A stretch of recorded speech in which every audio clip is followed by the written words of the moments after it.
안녕하십니까? 고린도전서 제10강 말씀의 제목은 한 성령 다양한 은사입니다. 요절 말씀은 고린도전서 12장 11절입니다. 이 말씀을 함께 읽으시겠습니다. 시작. 성령의 은사와 그의 뜻대로 사람에게 나누어 주시는 것입니다. 하나님께서는 연말 성탄 말씀으로 구원의 은혜를 새기게 하시고 신년 말씀으로 영적 방향을 잘 잡도록 은혜 주셨습니다. 그리고 다시 이제 고린도전서 말씀으로 돌아왔습니다. 그동안 사도 바울은 고린도전서 말씀을 통해 교회 내에서 부딪히는 다양한 문제들에 대한 해결책으로 복음의 본질을 회복할 것을 명하였습니다. 고린도전서 12장에서 14장까지는 성령의 은사에 관한 문제를 다루고 있습니다. 오늘 12장은 성령의 은사에 대한 일반적인 원리를 말씀합니다. 당시 고린도 교회에는 다양한 은사를 받은 사람들 중에서 방언의 은사와 예언의 은사를 받은 자들이 자기가 받은 은사를 자랑하면서 공동체에 유익이 되기보다 오히려 갈등과 혼란의 원인이 되었습니다. 이에 사도 바울은 은사가 어디로부터 왔으며 어떤 목적으로 주어졌는지를 상기시키고 몸과 지체의 비유를 통해 각 은사들을 유기적인 연관성 속에서 조화롭게 사용되어야 함을 가르쳐 주십니다. 오늘 말씀을 통해 우리 각자에게 주신 은사를 발견하고 하나님의 영광을 위해 또 교회 공동체를 세우는데 겸손한 마음으로 헌신하며 귀히 쓰임받는 종들이 되기를 간절히 기도드립니다. 제1장 신령한 은사란 무엇인가? 1절부터 11절까지 말씀입니다. 1절을 보십시오. 형제들아, 신령한 것에 대하여 나는 너희가 알지 못하기를 원하지 아니하노니. 이제 사도 바울은 고린도 성도들에게 신령한 것, 곧 영적인 은사에 대해 말씀하고자 합니다. 영적인 은사는 성령을 통해 주어지는 하나님의 선물입니다. 2절 말씀을 보십시오. 이들이 구원받기 전 이방인으로 있을 때에는 말 못하는 우상에게 끌려다니는 생활을 했습니다. 말 못하는 우상이라 함은 우상에게는 아무런 힘도 능력도 없음을 표현하는 것입니다. 그런데도 그들이 그런 무력한 우상에 끌려다닌 것은 그 배후에 역사하는 미혹의 영 때문이었습니다. 우상은 음란과 밀접한 관련이 있습니다. 정욕의 노예가 된 자들은 이런 생활을 해서는 안 된다는 걸 알면서도 죄악된 생활에 끌려다닙니다. 고린도 성도들은 이런 생활을 하다가 예수 그리스도의 복음을 듣고 구원을 받아 이전과는 다른 거룩한 생활을 하게 되었습니다. 3절을 보십시오. 하나님의 영인 성령의 가장 중요한 사역은 예수 그리스도께 대한 신앙 고백입니다. 즉 예수님을 주님이라 고백하는 것은 성령의 역사이며 현재 고린도 성도들이 성령의 역사하심을 받았다는 것을 증명하는 것입니다. 이런 신앙 고백은 사람의 뜻이나 의지로 되지 않습니다. 마태복음 16장에 보면 예수님을 주요 그리스도로 고백하는 베드로에게 이를 내게 알게 한 이는 혈육이 아니요 하늘에 계신 내 아버지시니라 말씀하셨습니다. 구원받은 사람과 구원받지 못한 사람의 가장 큰 차이점은 그 사람의 내면에 성령이 계신가 계시지 않는가 하는 것입니다. 구원받은 성도들의 내면에 거주하시는 성령님은 죽음을 넘어 하나님 나라에 이를 때까지 늘 함께 하시며 믿음을 잃지 않고 계속해서 자라나도록 역사하십니다. 4절에서 6절 말씀을 보십시오. 하나님은 성령을 통해 하나님의 선물인 은사를 주시고 주의 몸된 교회의 지체로서 역할을 하도록 직분을 주시고 다양한 사역을 섬기게 하십니다. 그러나 이는 각 사람에게 주신 하나님의 선물이요 은혜로 주신 것이므로 서로 비교하거나 자랑으로 삼을 수 없고 아무리 작은 은사라 하더라도 하찮게 여겨서는 안 됩니다. 5절에서 직분은 교회에서 하나님을 섬기는 여러 가지 봉사를 가리킵니다. 6절의 사역은 하나님께서 직분을 맡은 자들을 통해 행하시는 모든 종류의 일을 가리킵니다. 교회 공동체 안에는 항상 여러 사람을 통해 다양한 사역이 일어나는데 이 모든 일들을 이루시는 분은 오직 하나님 한 분이십니다. 하나님께서 이렇게 엄청난 복을 일방적인 은혜로 주신 목적이 무엇입니까? 7절을 다 같이 읽겠습니다. 시작. 세례를 받고 교회 공동체에 들어온 성도들에게 은사를 주시고 직분을 주심은 이를 활용하여 주님께 쓰임받는 기쁨을 누릴 뿐 아니라 각 사람에게 성령의 나타나심의 근본 목적은 교회 공동체를 유익하게 하기 위함입니다. 그러므로 더욱 조심하여 겸손하게 동역하고 하나님의 전체 역사에 유익하고 하나님께 영광이 되도록 힘써야 합니다. 때문에 특별한 은사를 받았다고 자랑하며 교만하여 분란을 일으켜서는 안 됩니다. 자신이 받은 신령한 은사를 사용해서 교회 안에 있는 성도들을 섬기고 교회 밖에 있는 사람들을 교회 안으로 들어오도록 섬기는데 쓰임을 받아야 합니다. 은사는 하나님의 역사를 섬기도록 주신 선물이므로 하나님을 위해 사용할 때 빛이 납니다. 그러나 쓰지 않으면 점점 소멸됩니다. 그러므로 하나님을 경외함으로 내게 주신 은사를 하나님을 위해 쓰임받고자 나를 드리는 자가 되어야 할 것입니다. 사도 바울은 8절부터 10절에서 하나님이 주신 다양한 은사에 대해 말씀하십니다.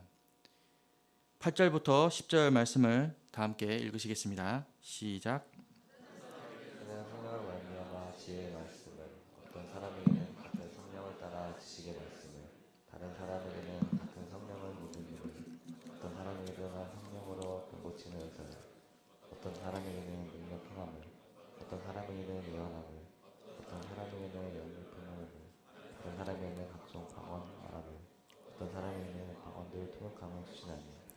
성령 하나님께서 주시는 은사는 다양합니다. 지혜의 말씀의 은사는 성령의 도우심으로 하나님의 말씀의 본질을 꿰뚫어 볼 수 있는 통찰력입니다. 그래서 사람들에게 바른 복음을 전하고 복음의 신앙 위에 굳게 세워지게 합니다. 고 이사무엘 선교사님은 절대적인 권위의 지혜의 말씀의 은사로 구원의 도리를 분명하게 가르쳐서 제자들을 양성하여 UBF에 기초를 놓으셨습니다. 지식의 말씀의 은사는 같은 성령의 도우심으로 말미암아 복음의 요지를 잘 이해하고 가르치는 능력입니다. 그래서 다른 사람들을 가르치고 훈련할 수 있는 교사의 역할을 잘 감당케 하십니다. 마더베리 선교사님은 UBF 개척 초기에 많은 목자님들과 1:1 말씀의 성경 선생이 되셔서 많은 믿음의 어미들을 키우셨습니다. 믿음의 은사를 받은 사람은 믿기 힘든 상황 속에서도 좌절하지 않고 하나님을 깊이 신뢰함으로 믿음의 역사를 이루는 사람입니다. 믿음의 조상 아브라함은 믿음의 은사를 받아 당시 단 한 명의 자식도 없었지만 하나님께서 무뼈를 셀 수 있나 보라, 내 자손이 이와 같으리라 말씀을 단순히 믿고 바랄 수 없는 중에 바라고 믿었습니다. 그는 내 후손이 이와 같으리라 하신 말씀대로 많은 민족이 조상이 되게 하심을 믿었습니다. 그의 나이 100세가 되어 자기 몸이 죽은 것 같고 사라의 태가 죽은 것 같음을 알고도 믿음이 약하여지지 아니하고 믿음이 없어 하나님의 약속을 의심하지 않고 믿음으로 견고해져서 하나님께 영광을 돌렸습니다. 또한 그는 약속하신 그것을 능히 이루실 줄 확신하였으므로 하나님은 이런 그의 믿음을 그의 의로 인정하여 주셨습니다. 병 고치는 은사를 가진 사람은 아픈 성도들을 위해 기도하고 치유해 줍니다. 능력 행함의 은사를 받은 사람은 귀신을 쫓아내는 일, 사업적인 능력을 발휘하여 교회를 성장시키는 일을 합니다. 예언은 성령의 도우심으로 말미암아 장차 일어날 일을 미리 말하는 것입니다. 다만 성경에서 선지자들이 하던 예언은 성경이 완성되면서 더 이상 행해지지는 않습니다. 성경은 우리의 구원과 신앙생활에 필요한 모든 내용을 담고 있기 때문입니다. 영들 분별함은 예언이나 방언이 성령을 통한 역사인지 악한 영들을 통한 역사인지 분별하는 것입니다. 방언은 하나님과의 깊은 영적 교제를 나누기 위한 신령한 언어입니다. 사람들이 사용하는 언어가 아니기 때문에 통역할 수 있는 은사를 받은 사람만이 그 뜻을 알 수 있습니다. 그 외에도 구약의 부살렐과 오홀리압과 같이 성전을 건축하거나 관리하는 데 필요한 은사, 아삽처럼 찬양과 악기를 다루는 은사, 사람들을 잘 돕고 상담해주는 은사 등 다양한 은사들이 있습니다. 사람마다 각기 다른 개성과 은사를 가지고 있음에도 불구하고 질서와 조화를 이룰 수 있는 것은 각 사람의 내면에 성령께서 함께 하시기 때문입니다. 성령은 하나님께 영광이 되고 모든 사람들에게 은혜가 되도록 그의 뜻대로 각 사람에게 합당한 영적 은사를 주십니다. 그런데 영적으로 성숙하지 못하고 어린아이와 같은 사람은 자기 중심성으로 다른 사람들과 조화를 이루지 못합니다. 자기를 자랑하고 자기의 뜻만을 주장하고 자기 나름대로 행합니다. 이런 사람들이 많아지면 교회는 무질서하고 혼란스럽게 됩니다. 당시 고린도 교회의 모습이 그러했습니다. 그러므로 하나님께서 그에게 주신 은사의 뜻과 목적을 깨닫고 하나님의 크신 뜻을 이루기 위해 섬기고자 해야 할 것입니다.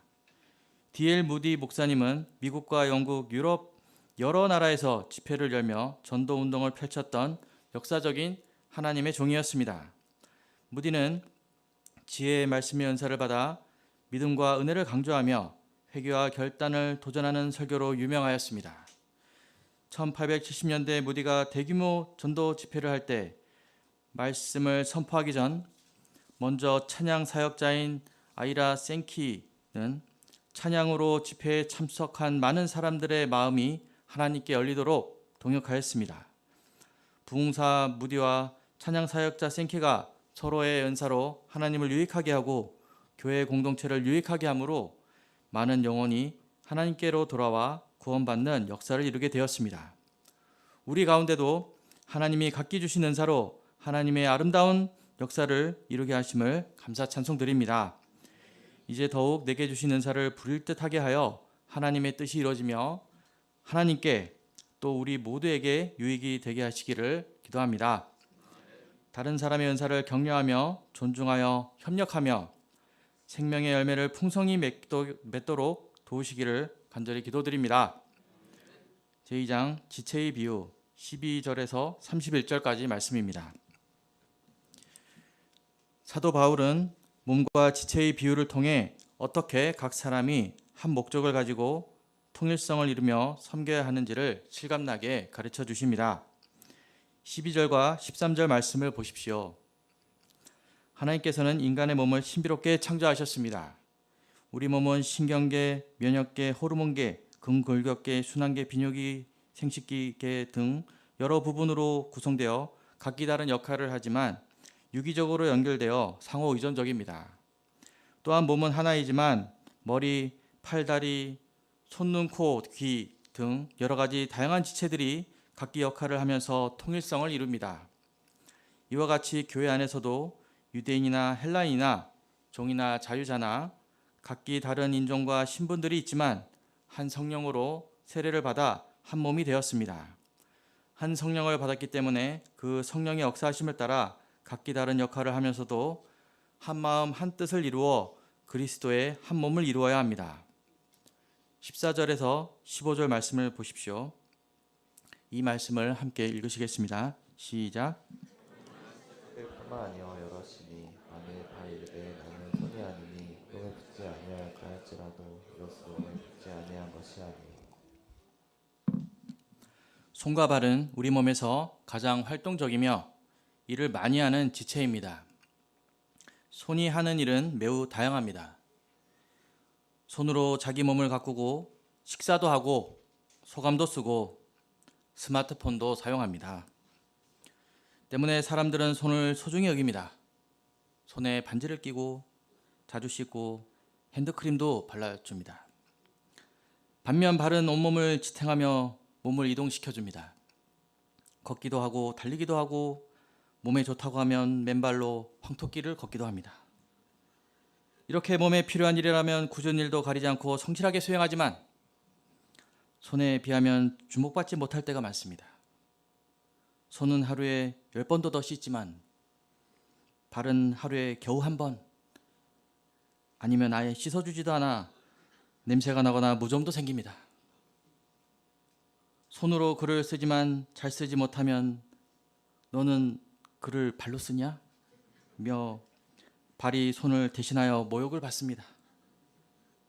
16절에서 20절 말씀을 보십시오. 귀와 눈은 정보를 수집하는 데 사용되는 지체들입니다. 그런데 사람들은 눈은 몸의 등불처럼 여기고 항상 눈을 바라보면서 이야기하며 속눈썹을 붙이고 화장을 해서 아름답게 꾸밉니다. 그러나 귀를 보면서 이야기하지는 않습니다. 귀를 화장하지 않을 뿐더러 잘 씻지도 않습니다. 눈이 나쁘면 안경을 끼지만 귀는 안경을 걸치는 무거운 짐만 지웁니다. 또 백문이 불여일견이라고 하면서 역할에서조차 눈보다 100배로 무시당합니다. 그러나 만일 귀가 없으면 어떤 문제가 생기겠습니까? 아무리 눈이 밝아도 귀가 듣지 못하면 말귀를 알아듣지 못해 소통이 안 되고 교제가 안 됩니다. 아름다운 음악이나 찬양도 들을 수 없습니다. 발이나 귀가 손이나 눈과 비교하여 열등감에 빠져서 나는 손이나 눈처럼 몸에 붙어있는 존재가 아닌가 봐 생각할 수 있습니다. 그러나 몸에 붙어 있지 않는 것이 아닙니다. 비록 사람들의 관심을 많이 받지는 못할지라도 몸에서는 없어서는 안 되는 소중한 지체들입니다. 그러므로 우리도 관심을 받지 못한다고 교회 공동체에 필요 없는 사람이 아니며 자책해서도 안 됩니다. 하나님께서 자신에게 주신 고유한 특성이 얼마나 소중한지 발견하고 맡은 역할을 성실하게 감당해야 합니다. 21절을 보십시오. 21절은 우월감에 대한 비유입니다. 이에 대해 사도 바울은 눈이 손더러 쓸데가 없다 하거나 머리가 발더러 쓸데가 없다 하지 못한다고 말씀합니다. 22절에서 25절 말씀을 보십시오. 더 약하게 보이는 몸의 지체는 몸에서 별로 중요하게 보이지 않는 지체를 가리킵니다. 이런 사람들은 대개 눈에 잘 띄지도 않고 전면에 나서지도 않고 늘 뒤에 머물러 있으려는 경향이 있기 때문에 인정받지 못한 존재처럼 여기기 쉽습니다. 그러나 모든 지체들은 하나님이 보내신 없어서는 안 되는 귀한 지체들임을 명심해야겠습니다. 돌아보게 하신다는 것은 서로를 위해 염려하며 돌아보는 것을 뜻합니다. 교회 안의 성도들은 서로를 위해 염려하고 필요한 것이 있으면 제공해 주어야 합니다. 이것이 지체된 자로서 마땅히 취해야 할 자세입니다. 26절과 27절 말씀을 보십시오. 모든 지체는 서로 밀접하게 연결되어 있습니다. 만일 한 지체가 고통을 받으면 모든 지체도 함께 고통을 받고 한 지체가 영광을 얻으면 모든 지체가 함께 즐거워합니다. 저희 모임 가운데 서해담 자매님은 최근 완치 판정을 받았습니다. 이 소식을 성일 목자님의 성탄 메시지를 통해 들은 우리는 모두 자기 일처럼 즐거워했습니다. 처음 서해담 자매님이 아프다는 소식을 접했을 때 우리는 모두 마치 내 몸이 아픈 것처럼 마음 아파하며 자기 일처럼 열심히 눈물로 기도하였습니다. 모든 지체가 그리스도 한 몸에 모두 연결되어 있기 때문입니다. 28절에서 30절 말씀을 보십시오. 바울은 몸과 지체의 비유를 설명한 후 이를 교회에 적용합니다. 하나님은 교회 공동체를 위해 교회 중에 은사를 따라 세우십니다. 첫째는 사도요, 둘째는 선지자요, 셋째는 교사요, 그 다음은 능력을 행하는 자요, 그 다음은 병 고치는 은사와 서로 돕는 것과 다스리는 것과 각종 방안을 말하는 것입니다. 여기서 첫째, 둘째는 서열의 개념이 아니라 단지 은사를 차례대로 열거한 것뿐입니다. 모든 사람이 다 같은 은사를 가질 수는 없습니다. 하나님께서 각 사람에게 밖에 다양한 은사를 주십니다. 하나님께서 주신 것이기 때문에 소중하며 비교할 수 없고 자랑할 수 없습니다. 31절 말씀을 다 함께 읽겠습니다. 시작.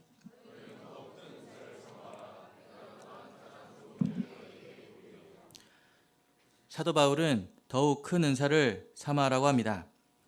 이것은 성도 개인 차원에서 이전에 받은 은사에 자족하지 말고 더 성장하도록 주시는 말씀입니다. 더욱 큰 은사는 교회에 더욱 큰 유익을 끼치는 것입니다. 우리는 어떻게 하면 공동체에 더 큰 유익을 끼치는 사람이 될 수 있을까 생각하고 그에 필요한 은사가 있으면 하나님께 간절히 구해야 합니다. 그러면 하나님께서 그 마음의 소원을 보시고 교회 공동체에 큰 유익이 되도록 더욱 큰 은사를 주실 것입니다.